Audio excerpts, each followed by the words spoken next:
Good morning students. देखते हैं chapter number 18 मेरे राम का मुकुट भीग रहा है। नेक्स्ट लेक्चर में हम लोगों ने विद्यानिवास मिश्र के बारे में जानकारी ली थी।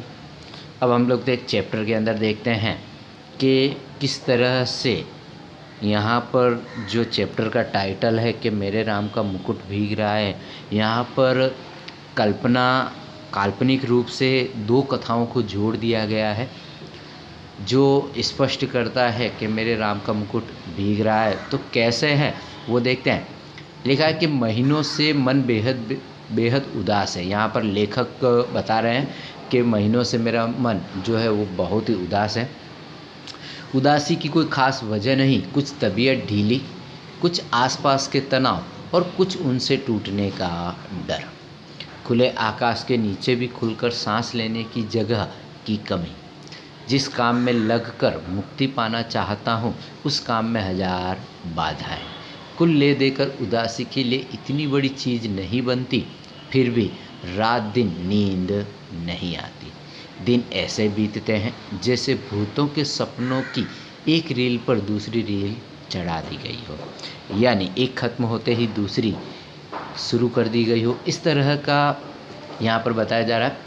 और भूतों की आकृतियाँ और डरावनी हो गई हों, इसलिए कभी कभी तो बड़ी से बड़ी परेशान करने वाली बात हो जाती है और कुछ भी परेशानी नहीं होती। उल्टे ऐसा लगता है जो हुआ एक सहज क्रम में हुआ।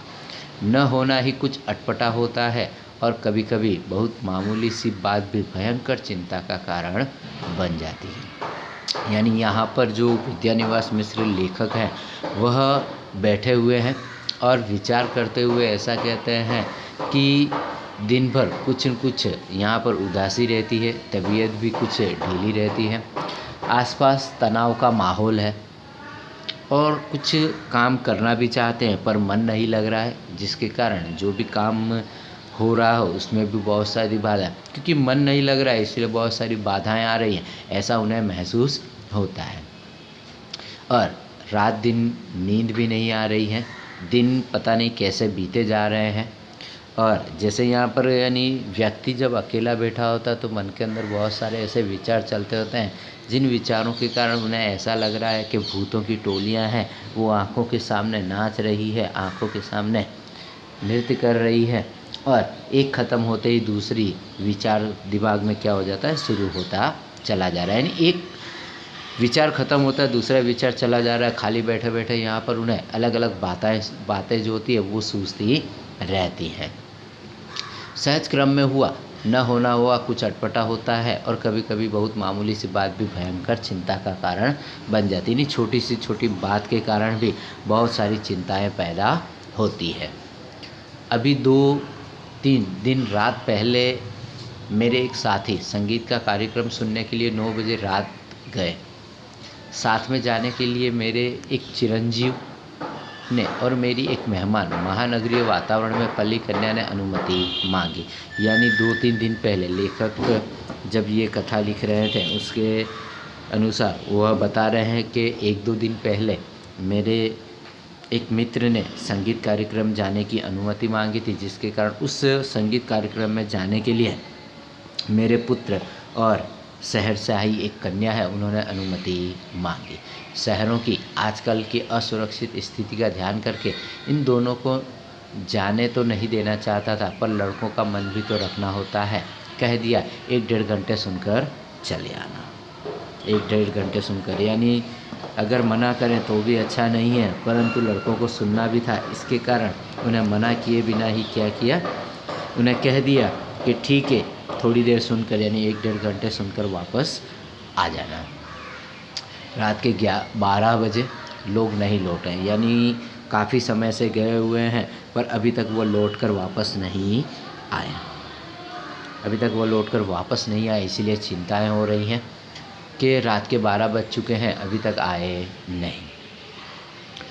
लोग नहीं लौटे। गृहिणी बहुत उद्ग्रीन यानी चिंतित हुई, झल्लाई, गुस्सा की।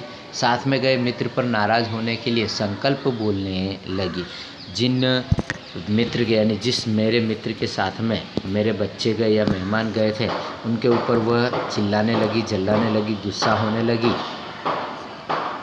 और क्या करते हैं कि इतने में जोर की बारिश आ गई। छत से बिस्तर समेटकर कमरे में आया। गृहिणी को समझाया बारिश थमेगी, आ जाएंगे, संगीत में मन लग जाता है। यानी अपनी पत्नी को गुस्सा होते हुए देख कर मैंने समझाने की कोशिश की। उसी समय ज़ोरों से बारिश आ गई। छत पर बिछाए सारे बिस्तरों को लेकर नीचे आए और गृहिणी को समझाते हुए कहने लगा कि संगीत है, कभी कभी अच्छा लगता है, सुनने का मन होते रहता है, यानी बढ़ता ही जाता है। और उनके इंतज़ार में मैं आराम कुर्सी पर बैठ गया। गृहिणी को समझाया बारिश थमे कि आ जाएंगे, संगीत में मन लग जाता है, तो उठने की तबीयत नहीं होती। तुम सो, ऐसे बच्चे नहीं हैं, तुम्हें चिंता करने की ज़रूरत नहीं है, बच्चे ऐसे नहीं हैं। पत्नी किसी तरह शांत होकर सो गई, पर मैं अकेला उठा। बारिश निकल गई, ये लोग नहीं आए। बरामदे में कुर्सी लगाकर राह जोहने लगा, यानी उनकी वेट करने लगा कि वह जब भी आए तब उनका क्या करूं, उन्हें घर में ले लूं। इस तरह से आराम कुर्सी लगाकर मैं वहाँ दरवाजे के वहीं पर बैठ गया। उसके बाद है कि दूर कोई भी आहट होती तो उद्रग्र होकर फाटक की ओर देखने लगता है। यानी थोड़ी सी भी कहीं से कोई आवाज़ आती तो तुरंत खड़ा होकर मैं वहाँ पर देखने लगता। रह रहकर बिजली चमक जाती थी और सड़क छिप जाती थी, पर सामने की सड़क पर कोई रिक्शा नहीं, कोई चिराई का पूत नहीं, यानी कोई भी ऐसा व्यक्ति नहीं है।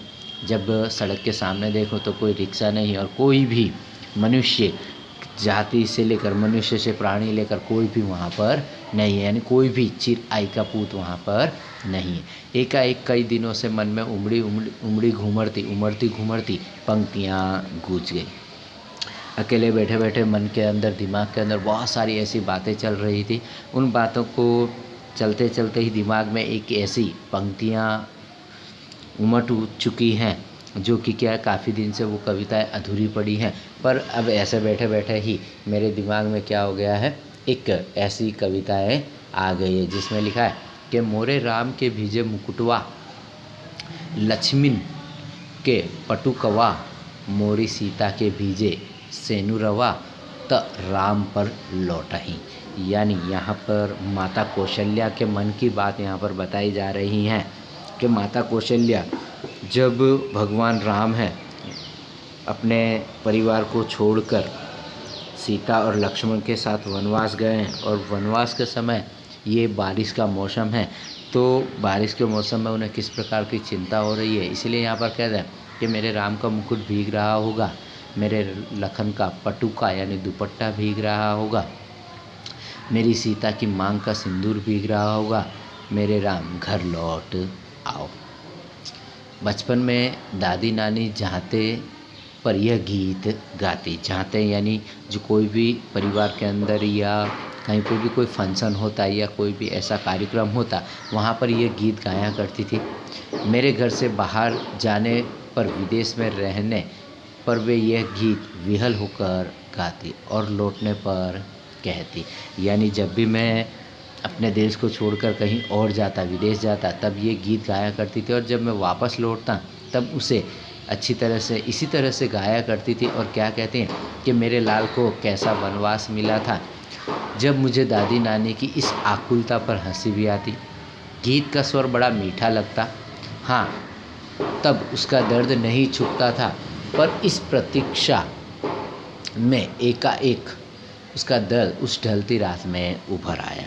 यानी कहने का मतलब है कि मैं अपने बचपन की और अपने समय की दादी नानी के गीतों को याद कर रहा था कि उस गीतों के अंदर जैसे ही मैं पहुंचा, गीतों के अंदर की इस भावना को मैं समझने की कोशिश करता हूँ, उसी समय आज के दिन का एकाएक उभरता हुआ मेरे सामने आ गया और सोचने लगा, आने वाली पीढ़ी पिछली पीढ़ी की ममता की पीड़ा नहीं समझ पाती। यानी नई जो पीढ़ी है, पुरानी पीढ़ी और नई पीढ़ी के बीच में बहुत बड़ी खाई आ गई है। पुरानी पीढ़ी की तरह नई पीढ़ी कोई ममता को समझती नहीं है।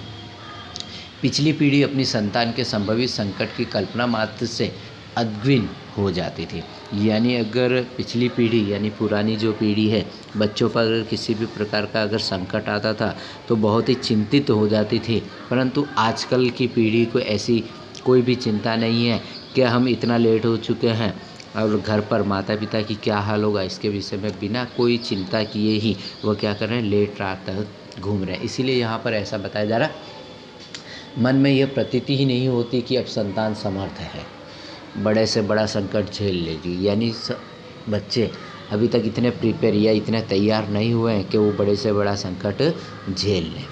बार बार मन को समझाने की कोशिश करता। लड़की दिल्ली विश्वविद्यालय के एक कॉलेज में पढ़ाती है। लड़का संकट बोध की कविता लिखता है, पर लड़की का ख्याल आते ही दुश्चिंता होती। गली में जाने कैसे तत्व रहते हैं, यानी उन्हें आने में काफ़ी देर हो चुकी है।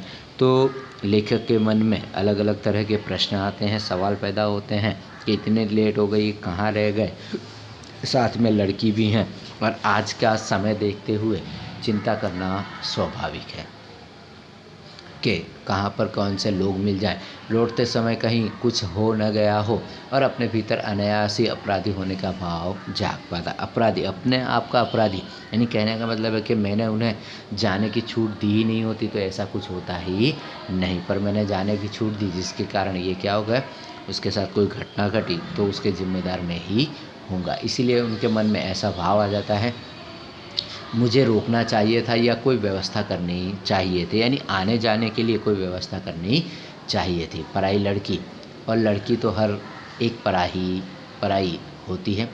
धोबी की मुटरी की तरह घाट पर खुले आकाश में कितने दिन फहराएगी, अंत में उसे गृहिणी बनने ही जाना। लड़की अपनी हो या पराई हो, तो अपनी हो तो भी वह पराई होती है कि कब तक अपने घर पर रहेगी, कभी न कभी तो उसे शादी करने के बाद अपने घर पर जाना है और गृहिणी बनना है। घर आई कहीं कुछ हो ना जाए, इस घर आई मेहमान को अगर कभी कुछ हो गया तो मैं क्या अपने दोस्त को या अपने मेहमान को क्या मुंह दिखाऊंगा, इस चिंता में लेखक बैठे हुए सोच रहे हैं।